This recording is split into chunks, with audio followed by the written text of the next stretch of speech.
Grade 7, Quiz 16. Directions. Read the passage below and answer the questions that follow. The narrator of the novel, An Unfinished Season, describes how his father, a former college hockey star, spends each evening after work skating around a pond near their backyard. Read the excerpt from the novel. Set in a small town north of Chicago in the 1950s. And answer the questions that follow. From An Unfinished Season by Ward Just. Paragraph 1. The sixth green of the golf course was visible from our terrace. Between the terrace and the fairway was a shallow pond shaped like an eyelid and fringed with high-crowned sycamore trees, and among the trees sway-backed metal chairs.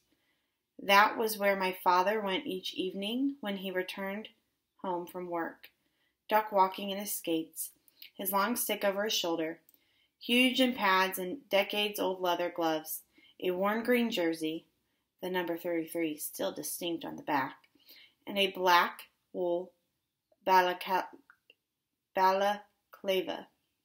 He had instilled arc lights in the trees so that the pond was brilliantly lit. The cage with its floppy net at one end, my father stood quietly at a moment, breathing deeply, his breath plumbing in the frigid air. Most nights the ice was covered by an inch or more of snow, which he cleared with a wide-bladed shovel, skating patiently from the edges of the eyelid to the center until the surface was clear.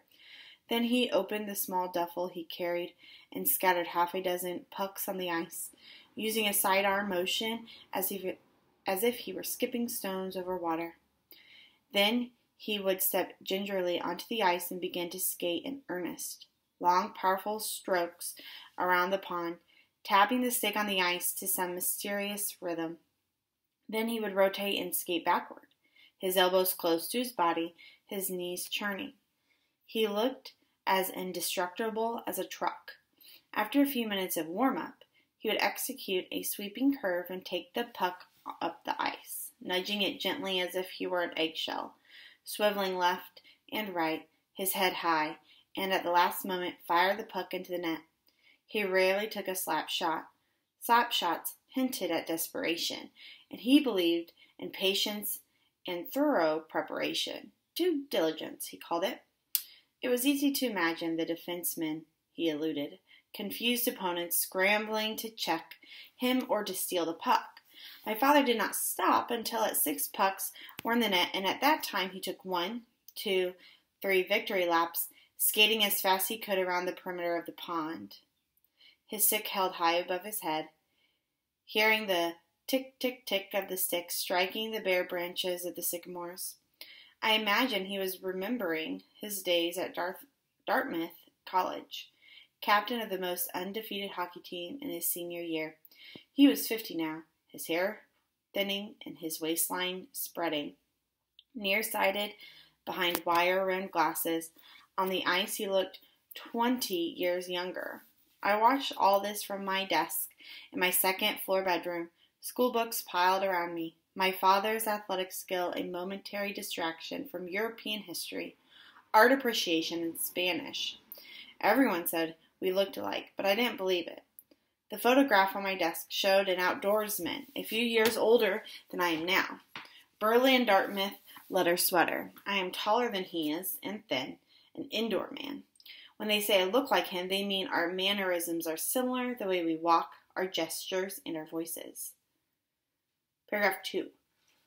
After an hour of this, the arc lights blinked twice, my mother's signal that she was preparing cocktails. Practice was over, time to come in, time to shower and say hello to the family. I knew she had been watching him from the French doors that opened onto the terrace from the den. Trim in slacks and a sweater, an ass-coat at her throat. Of course she was worried, and I imagined her hand moving in a tentative wave, though she knew he could not see her, so complete was his concentration. He always took 2 final laps, and when he removed the balaclava, you noticed his damp hair and the sweat on his forehead. His face flushed, smiling broadly, and as he stood, his chest heaving, In the bath of bright lights, you could almost hear the applause. When he took a last reluctant look around, I knew he was remembering himself as a boy on the same pond.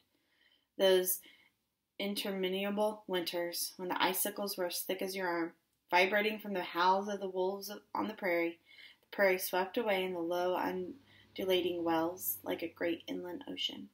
The soil unimaginably rich, everything else inhospitable. The horizon line was out of reach, and then it seemed overnight Chicago sprawled, defeated the farmland. Roads replaced wagon tracks, the golf course arrived.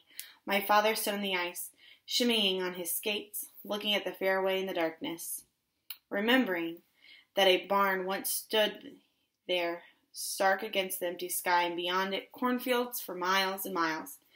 In such a landscape, a human being was diminished. You knew your place. 1. Balaclava is a hood that covers the head and neck. 2. Check.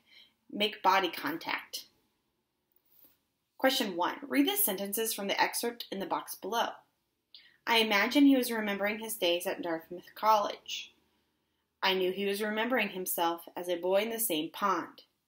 Based on the sentences, what is the main reason the son is an effective narrator of the excerpt?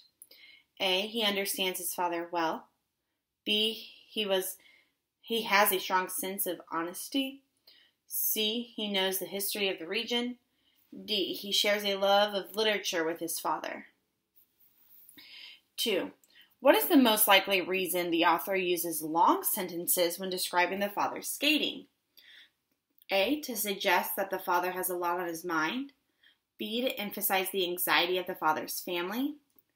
C. To emphasize the fluidity of the father's movements. D. To suggest that the father has been outside for a while. 3. Read the sentence from paragraph 2 in the box below. You noticed his damp hair and the sweat on his forehead, his face flushed, smiling broadly, and as he stood, his chest heaving in the bath of bright lights. You could almost hear the applause. In the sentence, what does the description of the father reveal about him? A. He is determined to improve his fitness.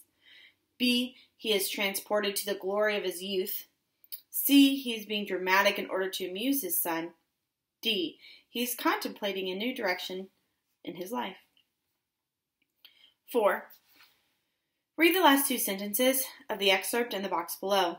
In such a landscape, a human being was diminished. You knew your place.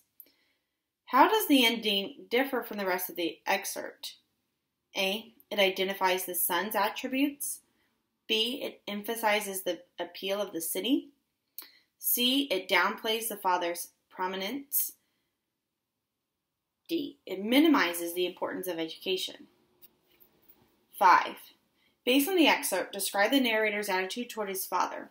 Use 2 details from the story to support your response. Remember, look at the questions first to know what to annotate for. Number 5 is your exit ticket question. Claim, evidence, explanation, evidence, explanation.